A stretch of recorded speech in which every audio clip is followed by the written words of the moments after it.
देखिए, जो पहली खबर है उससे जुड़ी हुई प्रेस कॉन्फ्रेंस आ रही है। मनीष सिसोदिया क्या कह रहे हैं इस वक्त, ये सबसे पहले सुन लेते हैं। उनके असमय इस घटना से मैं आज प्रधानमंत्री जी को भी कहना चाहता हूं कि आप मुझको फंसाना चाहते हैं, फर्जी तरीके से फंसा लीजिए। आप मेरे ऊपर रेड कराना चाहते थे, आपने रेड करा ली। आप फर्जी एफआईआर करा चुके मेरे ऊपर। आप मुझे अरेस्ट कराना चाहते हैं, आप बता दीजिए, जहां कहोगे मैं आ जाऊंगा। लेकिन इस तरह से अधिकारियों के ऊपर दबाव बना के उन्हें फांसी लगाने पे, उन्हें आत्महत्या करने पे मजबूर मत कीजिए। इससे घर उजड़ रहे हैं, ये ठीक नहीं है। आप हर वक्त यही सोचते रहते हैं मैं सीबीआई का इस्तेमाल कैसे करूं, मैं ईडी का इस्तेमाल कैसे करूं, मैं चुनी हुई सरकारों को कैसे गिराऊं, चुने हुए एमएलएज को कैसे खरीदूं। आप स्कूल बनाने पे कब सोचेंगे? आप अस्पताल बनाने पे कब सोचेंगे? आप महंगाई कम करने पे कब सोचेंगे? आप रोजगार देने पे कब सोचेंगे? आप केवल यही सोचते रहते हैं कि कैसे सीबीआई पे दबाव बना के चुनी हुई सरकार को गिराऊं विपक्ष की, कैसे चुने हुए एमएलएज को खरीद लूं विपक्ष के। मैं आज आपके सामने इस घटना से मैं बहुत आहत हूं और मैं आपके सामने प्रधानमंत्री जी से 3 प्रश्न पूछना चाहता हूं। जो सीबीआई के अधिकारी ने सुसाइड किया, जिसके ऊपर बहुत दबाव था कि वो मेरे खिलाफ पूरे के पूरे केस को लीगली साउंड बनाए और उनको आत्महत्या करनी पड़ी जितेंद्र कुमार जी को, उसके सिलसिले में मैं प्रधानमंत्री जी से 3 सवाल पूछना चाहता हूं कि अधिकारियों पे इतना दबाव क्यों बनाया जा रहा है कि वो आत्महत्या करने जैसा कदम उठाने पे मजबूर हों। आप अपने राजनीतिक विरोधियों को कुचलने के लिए अपनी ही सरकार के अधिकारियों को और कितना टॉर्चर करोगे? दूसरा सवाल है मेरा कि क्या अब भारत की केंद्र सरकार का काम केवल ऑपरेशन लोटस चलाना रह गया है?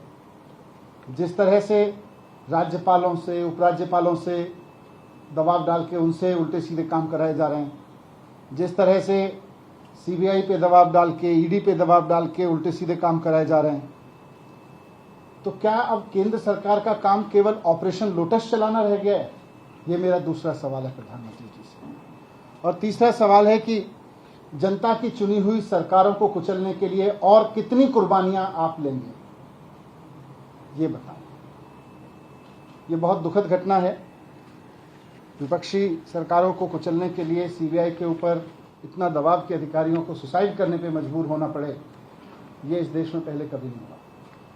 बहुत दुखद है और मैं उम्मीद करता हूं कि प्रधानमंत्री जी मेरे इन 3 सवालों को गंभीरता से लेंगे और थोड़ा इस पे सोचेंगे। और उसपे वो आपके ऊपर आरोप लगा रहे हैं और एक स्टिंग ऑपरेशन किया जिसका आरोपी नंबर 13 का स्टिंग ऑपरेशन दिखा रही है बीजेपी और आरोप लगा रही है कि 6% कमीशन दिया गया। देखो, इन्होंने भारतीय जनता पार्टी काफी दिन से चिल्ला रही है घपला हो गया, घपला हो गया। कभी 1300 करोड़, कभी 8000 करोड़, कभी 500 करोड़, कभी 144 करोड़, कभी 30 करोड़। फिर सीबीआई से इन्होंने एफआईआर कराई तो सीबीआई ने भी ढूंढ ढांड के दूर से कहीं से स्ट्रेच करके 2 कंपनियों के बीच की किसी वाइट डीलिंग को जबरदस्ती मेरे ऊपर थोपने की कोशिश की, वो भी सोर्सेज के हवाले से। तो एफआईआर में लिखा, उसके बेस पे मेरे घर पे रेड डलवा दी। घर पे कुछ नहीं मिला। मेरे परिवार का लॉकर तलाश लिया बैंक का, उसमें कुछ नहीं मिला। अब जब सीबीआई से एक तरह से क्लीन चिट मिल गई कि जी इनके पास तो कुछ नहीं मिल रहा, तो अब बीजेपी कह रही है जी देखो सीबीआई नहीं ढूंढ पाई, अब हम स्टिंग करके देंगे। फिर वो कोई सड़क पे, चौराहे पे खड़े होकर किसी को गाड़ी पे बिठा के कुछ कहते हैं, उसके कोई सवाल जवाब करते हैं। वो स्टिंग है, मजाक है। तो ऐसे स्टिंग मेरे पास भी है, मैं भी दे दूंगा कल बहुत सारे, फिर आप उसको भी चलाना। Thank you. क्या है? कुछ नहीं है।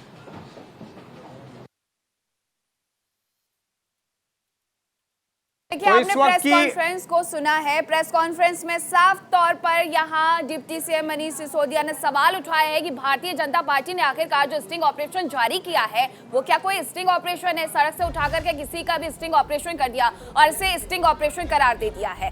सीधे तौर पर डिप्टी सीएम मनीष सिसोदिया ने यह स्टिंग ऑपरेशन पर सवाल उठाया और साथ ही ये भी कहा है कि वक्त वक्त पर मेरे यहाँ ईडी के, सीबीआई के छापे पड़े हैं, जब कुछ बरामद नहीं हुआ तो एक फेक स्टिंग ऑपरेशन दिखा दिया। तो ये फर्जी स्टिंग ऑपरेशन बता रहे हैं मनीष सिसोदिया। कह रहे हैं कि ये स्टिंग ऑपरेशन ही मजाक है, किसी को भी सड़क पर से उठा करके गाड़ी में बिठा करके सवाल जवाब कर ले रहे हैं और उसे स्टिंग ऑपरेशन बता रहे हैं। ये स्टिंग ऑपरेशन नहीं बल्कि ये सिर्फ और सिर्फ मजाक है। बीजेपी के हाथ खाली हो गए क्योंकि सीबीआई के हाथ कुछ नहीं लगा, तो बीजेपी अब ऐसे हथकंडे अपना रही है। ये कहने की कोशिश कर रहे हैं दिल्ली के उप मुख्यमंत्री मनीष सिसोदिया, जो आरोपों के घेरे में हैं, जिनके खिलाफ सीबीआई जांच चल रही है आबकारी नीति में घोटाले को लेकर के।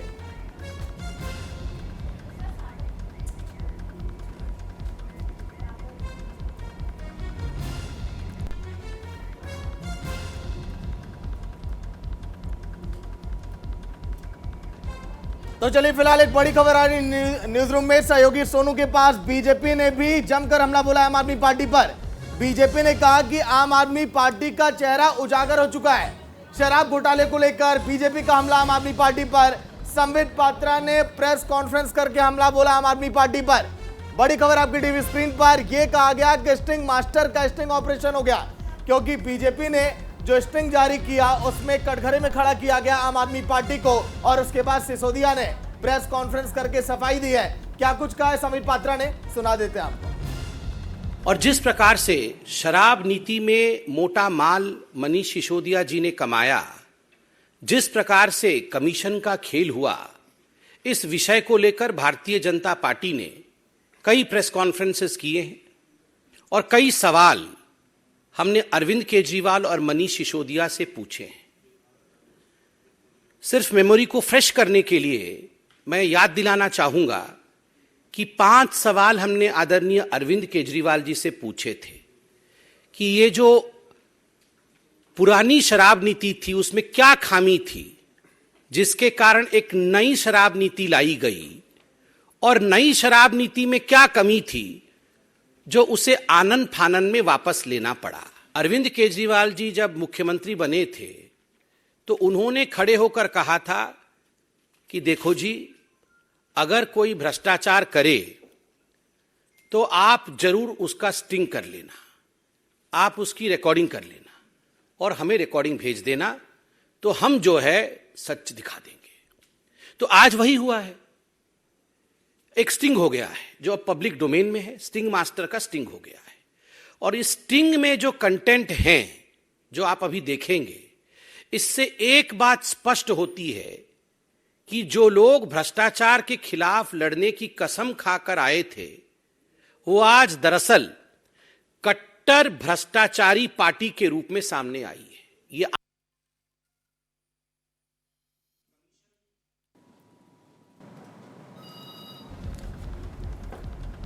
तो संबित पात्रा को आपने सुना, वो जो आरोप लगा रहे हैं उसका सीधा सा जवाब एक लाइन में अगर हम कह दें, जवाब दे दिया आम आदमी पार्टी ने, तो वो ये है कि मनीष सिसोदिया कह रहे हैं कि स्टिंग नहीं मजाक है। दीपक हमारे साथ इस खबर पर बातचीत करने के लिए जुड़ रहे हैं। दीपक, इस स्टिंग ऑपरेशन में क्या खास है जरा बताइए।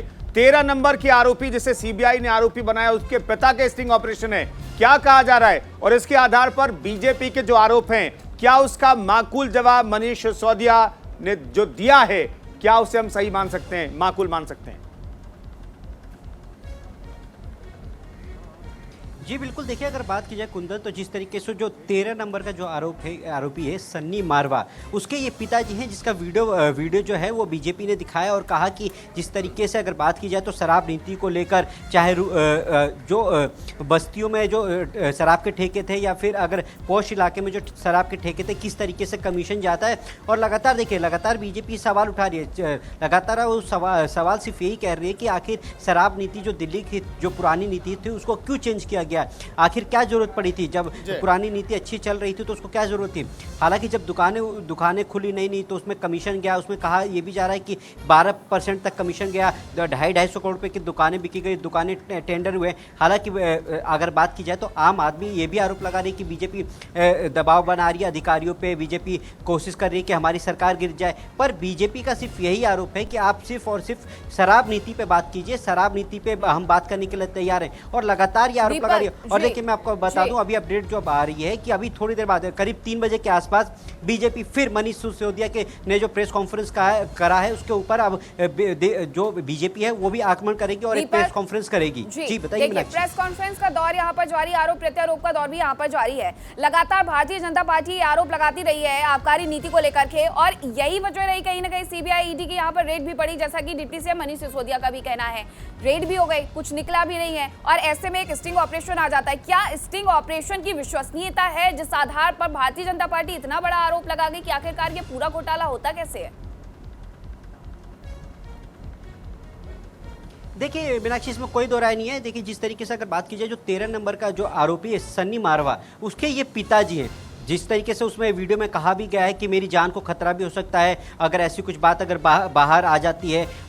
हालांकि उनको ये पता नहीं था कि स्टिंग हो रहा है, पर उन्होंने अपनी जान को खतरा भी बताया। और देखिए कभी भी ऐसा सीबीआई हो चाहे ईडी हो, जब भी जांच करती है उसका कोई रिपोर्ट नहीं आता, वो तो जब वो कोर्ट में पेश होगा तब आएगा। हालांकि इसी बात को लेकर मनीष सिसोदिया लगातार वो खुद अपने आप को क्लीन चिट दे रहे हैं कि नहीं, सीबीआई ने और ईडी ने मुझे क्लीन चिट दे दिया है। पर जब सीबीआई और ईडी जब अभी तक इंक्वायरी कर रही है तो उस पर सवाल उठाना लाजमी नहीं है, क्योंकि अभी तक तो जांच चल रही है। लेकिन दीपक, ऐसे में सवाल ये हो जाता है कि आखिर देश की राजधानी दिल्ली के सियासत की तस्वीर साफ कब होगी? दोनों पार्टियां समय समय पर आकर आरोप लगा रही हैं, कौन सच्चा कौन झूठा, यही चल रहा है पिछले 1 महीने से दिल्ली में। दीपक जी बिल्कुल, लगातार देखिए सागर, हमने कई बार देखा है कि जैसे ही आम आदमी पार्टी प्रेस कॉन्फ्रेंस करती है उसके बाद दिल्ली बीजेपी प्रेस कॉन्फ्रेंस करती है और कहती है कि देखिए हम तो ना शिक्षा नीति पे बात कर रहे हैं, ना ही हेल्थ सेक्टर पे बात कर रहे हैं, हम तो सिर्फ शराब नीति पे बात कर रहे हैं। जिस तरीके से शराब नीति पे घोटाला हुआ, किस तरीके से ब्लैकलिस्ट कंपनियों को ठेका दिया गया, उस पर कार्रवाई क्यों नहीं की गई। आबकारी मंत्री मनीष सिसोदिया है, हम शिक्षा मंत्री की बात ही नहीं कर रहे हैं। आखिर अरविंद केजरीवाल के एक भी फाइल पे साइन क्यों नहीं है। ये सारे आरोप लगा रही है बीजेपी, और लगातार बीजेपी वही कह रही है कि आप सिर्फ और सिर्फ शराब नीति पे बताइए कि शराब नीति पे जो घोटाले हुए हैं, जिस तरीके से अगर कहा जाए कि जिस तरीके से प्रेस कॉन्फ्रेंस में भी कहा कि बैकडोर से जो पैसा आम आदमी पार्टी को गया है, जो चुनाव में लगाया गया है, उसका हिसाब कौन देगा। दिल्ली की जनता के साथ इतना बड़ा धोखा कैसे हो गया। और बात की जाए तो जो माताएं बहनें दिल्ली में लगातार शराब के लेकर आवाज उठा रही थी, स्कूल के बगल में आप शराब के ठेके खोल देते हैं, मंदिर के बगल में आप शराब के ठेके खोल देते हैं, मस्जिद के बगल में आप शराब के ठेके खोल देते हैं। आखिर ऐसा क्यों हुआ? कि डिफेंस कॉलोनी का जो ठीक है, अपने आप में बड़ा सवाल है जो मीनाक्षी ने भी पूछा कि क्या इस स्टिंग ऑपरेशन को विश्वसनीय माना जा सकता है, और बीजेपी जो बता रही है क्या उसे उस तौर पर लिया जा सकता है। फिलहाल न्यूज इंडिया इस स्टिंग ऑपरेशन की विश्वसनीयता पर कुछ नहीं कहना चाहता है।